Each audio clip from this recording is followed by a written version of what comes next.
ایک نوجوان بازار میں داخل ہوتا ہے، بھوک سے نڈال۔ وہ جیب سے ایک چاندی کا سکہ نکال کر دکاندار کو دیتا ہے۔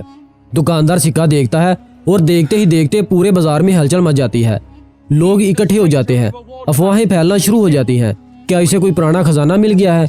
کیونکہ وہ سکہ کل کا نہیں بلکہ اس بادشاہ کے دور کا تھا جو 300 سال پہلے مر چکا تھا۔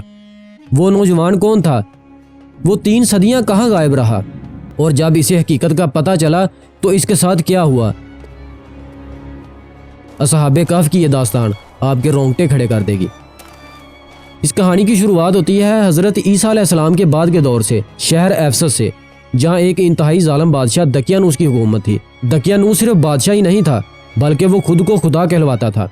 اس کا حکم تھا کہ جو بتوں کی پوجا نہیں کرے گا اسے قتل کر دیا جائے گا۔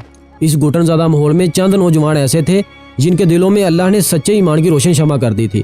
یہ نوجوان شاہی دربار اور امیر گھرانوں سے تعلق رکھتے تھے، لیکن وہ جانتے تھے کہ پتھر کے یہ بت خدا نہیں ہو سکتے۔ انہوں نے چھپ کر اللہ کی عبادت شروع کی، لیکن سچ کہاں چھپتا ہے؟ بادشاہ کو خبر ہو گئی کہ کچھ نوجوان اس کے مذہب کے باغی ہیں۔ دقیانوس نے انہیں طلب کیا اور دھمکی دی کہ میں تمہیں سوچنے کے لیے چند دن کی مہلت دیتا ہوں، یا تو میرا مذہب اپنا لو یا پھر موت کے لیے تیار ہو جاؤ۔ یہی وہ لمحہ تھا جب ان نوجوانوں نے ایک بڑا فیصلہ کیا۔ انہوں نے محل، دولت، آرام اور خاندان سب کچھ اللہ کی خاطر چھوڑنے کا ارادہ کر لیا۔ مہلت کا فائدہ اٹھاتے ہوئے یہ چند نوجوان شہر سے بھاگ نکلے، اور جب یہ نوجوان شہر سے نکل کر ویرانے کی طرف جا رہے تھے تو رستے میں ایک کتا بھی ان کے پیچھے لگ گیا۔ انہوں نے اسے ہٹانے کی بہت کوشش کی تاکہ اس کے بھونکنے سے کوئی انہیں پکڑ نہ لے، لیکن وہ کتا اللہ کے حکم سے ان کا ساتھی بن گیا۔ اب چلتے چلتے وہ ایک پہاڑ کے قریب پہنچے جہاں ایک محفوظ غار موجود تھی۔ تھکاوٹ سے چور ان نوجوانوں نے ایک غار میں پناہ لی اور اللہ سے دعا کی، اے ہمارے رب، ہمیں اپنی طرف سے رحمت عطا فرما اور ہمارے معاملے میں ہماری رہنمائی فرما۔ جیسے ہی وہ لیٹے اللہ نے ان پر نیند طاری کر دی۔ یہ کوئی عام نیند نہیں تھی، یہ وہ نیند تھی جس نے انہیں زمانے کی قید سے آزاد کر دیا تھا۔ یہاں اللہ کی قدرت کا نظارہ دیکھیں۔ قرآن بتاتا ہے کہ اللہ نے سورج کو حکم دیا کہ جب وہ طلوع ہو تو غار کے دائیں طرف سے گزر جائے، اور جب وہ غروب ہو تو بائیں طرف سے کترا کر نکل جائے، یعنی دھوپ کی تبش ان کے جسموں کو خراب نہ کرے۔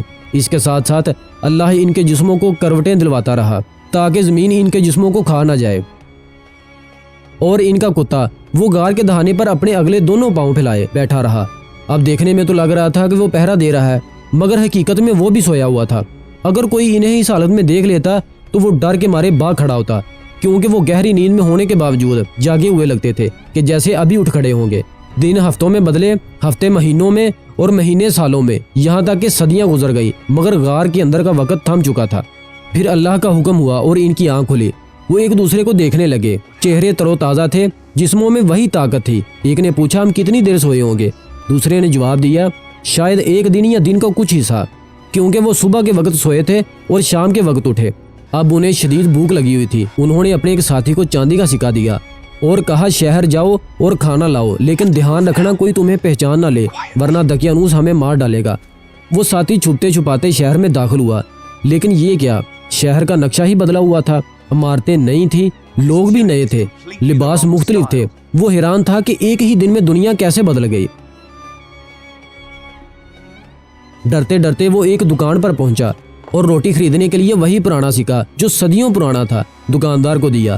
دکاندار نے سکہ دیکھا اور حیرت سے پوچھا، ارے کیا تمہیں کوئی پرانا خزانہ مل گیا ہے؟ یہ سکہ تو دقیانوس کے زمانے کا ہے جو 300 سال پہلے مر چکا ہے۔ یہ سن کر اس نوجوان کے پیروں تلے زمین نکل گئی، بھیڑ جمع ہو گئی۔ بات موجودہ بادشاہ تک پہنچی۔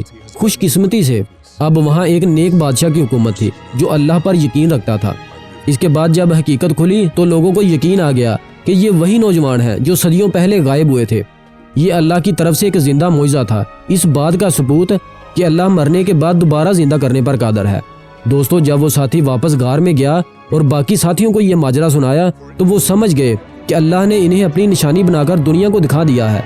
اس کے بعد اللہ نے ان کی روحیں قبض کر لی اور وہ ہمیشہ کے لیے پھر ابدی نیند سو گئے۔